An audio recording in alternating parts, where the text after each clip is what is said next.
What's up, everybody? Welcome to another movie review. We're back, and we're back with vengeance. Justice League came out over the weekend, and I got sad news for you.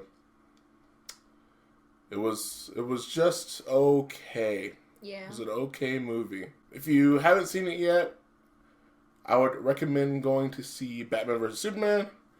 And then Wonder Woman, because then you'll have a good introduction as to where you are in the movie for Justice League. It starts off right after Batman vs. Superman.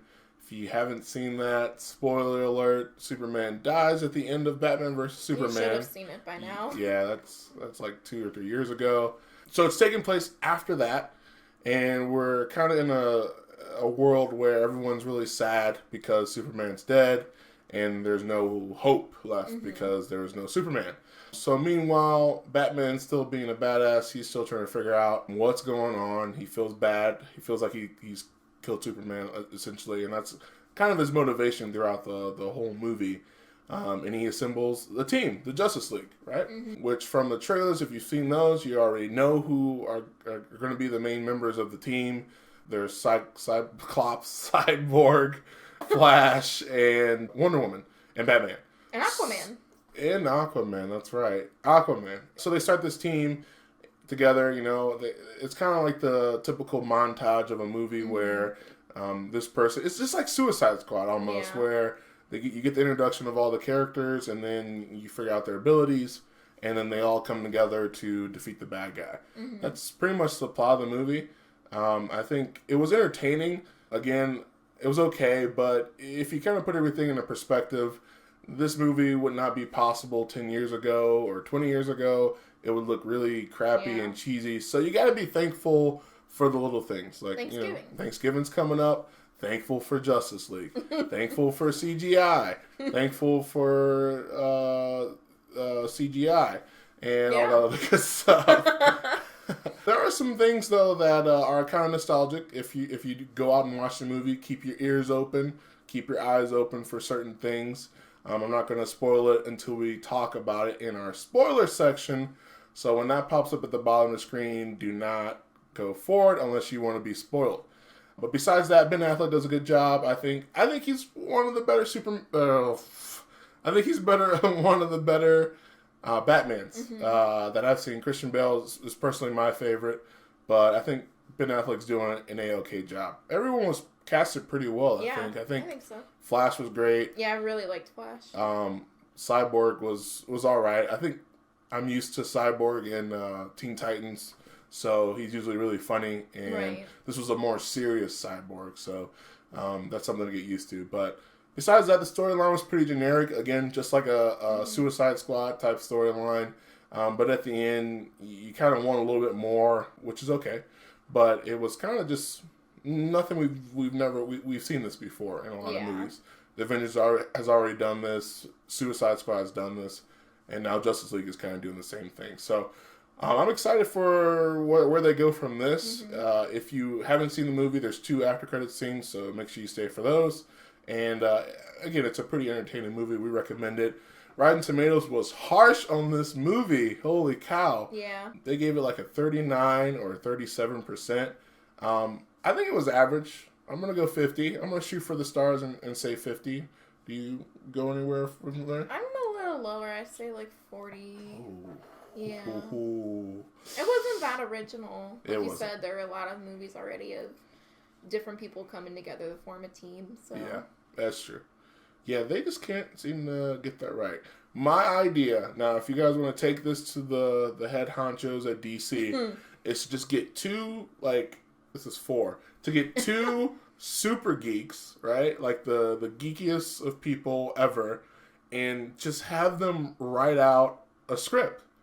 That's like all you have to do, and then it'll be the best movie in the world because there would be no flaw. The geeks would know every single subplot, sub-story, and they would make the movie epic, I think, personally. There you go. Anyway, go out and see it. Tell us what you think. Did you catch some of the nostalgia with your ears or your eyes? Did you think they could do something better? Let us know below. We would love to hear what you have to say about that. And as always, make sure you like and subscribe to our channel. We do these every Sunday, so it's good for you if you're a Monday moviegoer or a Tuesday moviegoer. You can be prepared before you go into the movie theater. Like, I saw that review, and now I'm super prepared for what's next. So anyway, give us a like and subscribe. We're going to talk about spoilers now, so turn off the video or whatever. Okay. Spoiler talk. There's a lot that goes on in this movie that is kind of not good. But we're not going to bash on the movie too much because, again, better than anything we could ever see, 10 or 20 years ago, this would not be possible. So we're not going to completely bash on it. But the way there's so many things that kind of triggered me, to be honest. The one thing being when Superman comes back from the dead and they use the mother box to bring him back to life. But at the end of Batman vs. Superman, they had like the pebbles in the grave, like lifting up, and like that was saying he was still alive, I thought.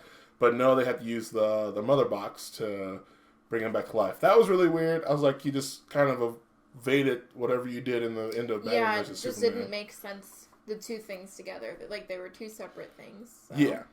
So, weird. Yeah, that was very weird. Okay, the next obvious thing is Superman and Lois Lane getting back together. That was all cool and all. I didn't understand how he smelled good. Like, that was kind of something that threw me off. Yeah. Like, why did that line need to be in there? He was dead for I don't know how many years. So that leads me to two conclusions. Either he showered in that Lex Luthor tube thing, spaceship. Yep. And that made him smell good, or Superman, even while decomposing, smells really good. I don't know. He's perfect in all ways, so maybe he probably smelled good in all ways. I don't know.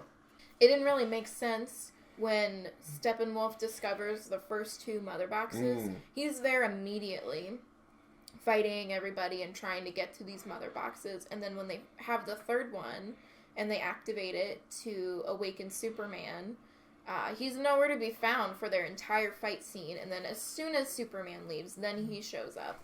A little thing, not really a big deal, but I just didn't think it made sense that he would show up so quickly with the other ones. And then, of course, because they have to have the Superman fight scene, he's going to wait patiently until Superman leaves and then come over. Right. I got to give him that. That was a cool fight scene. It was cool. I don't understand how quickly he jumped out of it, though, but I think that was a cool fight scene of Superman taking on everyone. He probably could have killed all of those people. Really. Right.